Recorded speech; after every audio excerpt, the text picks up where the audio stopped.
Okay, this is the part 5 video under Reconstruction. We're going to be looking at radical Reconstruction, and probably after radical Reconstruction, I'll refer you to the supplements. It's very important that you read the rest of that chapter, which is the rest of the book.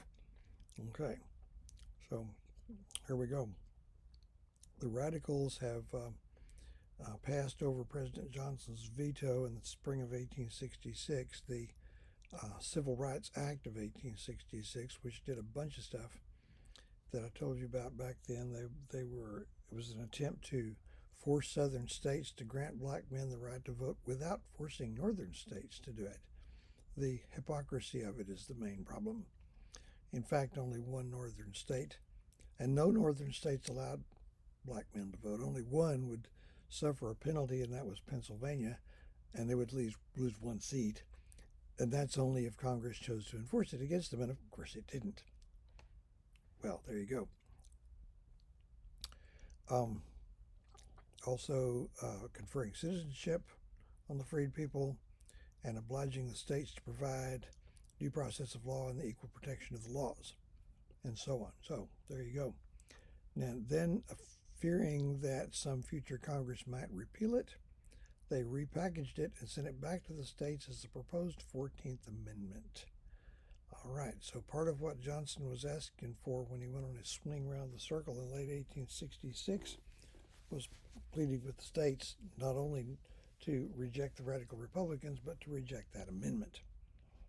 So this spills over into 1867, and the radicals in Congress felt pushed to do a couple more things here. Now, Johnson is the president. He's still the commander-in-chief of the military. So to try to speed up the passage, the ratification of the amendment, in the spring of 1867, the radicals passed over Johnson's veto, as usual, the Reconstruction Act of 1867. This is breathtaking. They restored conditions as they stood at the end of the war. They rolled the clock back, in effect, 2 years by sweeping aside all the state governments that had been set up under Johnson's plan of restoration, except the one in Tennessee. Tennessee had ratified the proposed 14th Amendment, so Reconstruction is over for Tennessee at that point. It's just the other 10. So here's what they did. They restored military rule. They divided the South into, or the remaining 10 ex-Confederate states, into 5 military districts, each to be governed by a major general in command of troops. Now, there weren't anywhere near enough troops to really do much, around 20,000, but they were going to supervise elections, make sure that black men could vote, take away or to turn away anybody who looked like an ex-rebel. Didn't take much to satisfy them on that. So then, on the basis of that, these states are going to have to start all over again and write their state constitutions again and do all the same stuff. Now, slavery has already been abolished by the 13th Amendment, so the price of being represented in Congress once again became ratifying the 14th Amendment. So that's always been a cloud over that amendment, which much has been made of in a long time, not the cloud, the amendment itself. The fact that it was ratified under duress, which that puts it under a cloud. There's no way around it. All right. Texas was in a military district commanded by a former Union cavalry general named Philip Sheridan. Sheridan's a famous quote. A district, I'm thinking Texas and Louisiana, not completely sure. Sheridan didn't like the hot weather in Texas and is supposed to have said that if he owned both Texas and hell, he'd live in hell and rent out Texas. Okay, such as it was. All right, so the southern states, this time with Republicans in charge, because there were active Republican parties in these states for a few years. They go to work and rewrite their state constitutions, and they stand up pretty well. They're sound, modern, liberal in the good sense documents. And Republican majorities were elected. The Republicans are elected governor, both houses of the legislature, members of Congress. Mississippi sent 2 black senators to Washington, D.C. The first, a man named Hiram Revels, about 24 or so black congressmen from the southern states. So we're moving along. Now, it would take an army to hold this in place because white Southerners who don't like this are utterly outraged and will get their revenge at some point. Okay, the Southern Republican parties during Reconstruction, about 80% of votes were cast by freedmen, former slaves. And this is their way of doing one on old Massa. The Democrats were the ones that wanted to keep them in slavery. So, and it took a long time before black people were wooed away from this umbilical relationship to the Republican Party. The other 20% were white people, some of whom were Northerners who'd moved south. They were scornfully called carpetbaggers for the luggage they carried. The rest were scalawags, that's Southerners who had joined the Republicans. Generally businessmen who are open to the economic package being held out to them by the moderate Republicans. So they ruled these southern states for a few years. Johnson was trying to obstruct this by appointing major generals, the Reconstruction Act, by appointing major generals who saw things the way he did. And so they would drag their feet and draw it out and slow things down, which could imperil a Republican victory in the presidential election of 1868. So the radicals in Congress impeached Andrew Johnson. They didn't really have much to go on. They'd been wanting to impeach him for quite a while, but they didn't think they had enough. It had never been done before at that point. Johnson gave him some help. After they gave him some help, Congress, under the radicals, had passed 2 laws, both reducing the power of the presidency, constitutional power the Constitution gave him. The Command of the Army Act ruled that the president could only give military orders through the commanding general of the army. That was to Ulysses S. Grant, believed to be sympathetic to the radicals. So they would all be filtered through Grant. The other was the Tenure of Office Act. The Constitution writers originally had thought about, since Senate approval is required for cabinet appointments when they're made, but after that the president can fire them at will, they thought about setting it up where the president had the permission of the Senate to fire cabinet members. Well, the Tenure of Office put that in place. Johnson wants a constitutional test on it, so he fired Secretary of War Edwin M. Stanton, who had been a long-time Democrat, but he was firmly in the radical camp. So that gave Congress what they're looking for. Congress, the House of Representatives, then voted 11 counts or 11 charges of impeachment against Andrew Johnson. Only 3 of them had any merit at all. The rest were just fun stuff they threw in for good measure.